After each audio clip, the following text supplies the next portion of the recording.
Europa ist reich an Kulturen und somit an vielen großen und kleinen Sprachen. Insbesondere die kleinen Sprachen sind jedoch häufig bedroht.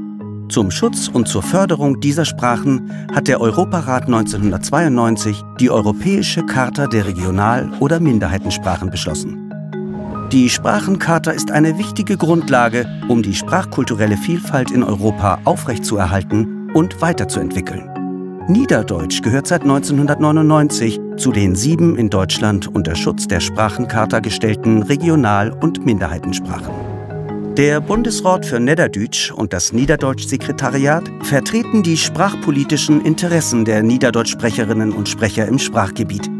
Durch die Sprachencharta wird der Gebrauch von Plattdeutsch in sämtlichen Bereichen des öffentlichen Lebens gefördert.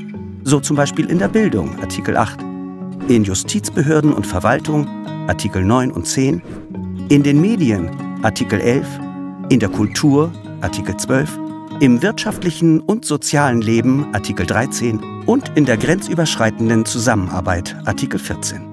Diese Förderung zahlt sich aus. Insgesamt hat Plattdeutsch in der Gesellschaft einen deutlich höheren Stellenwert als noch vor 20 Jahren.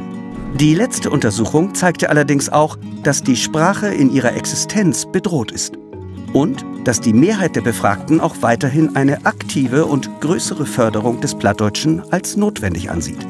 Dafür setzen sich der Bundesrat für Niederdeutsch und das Niederdeutsch-Sekretariat auch in den nächsten Jahren ein.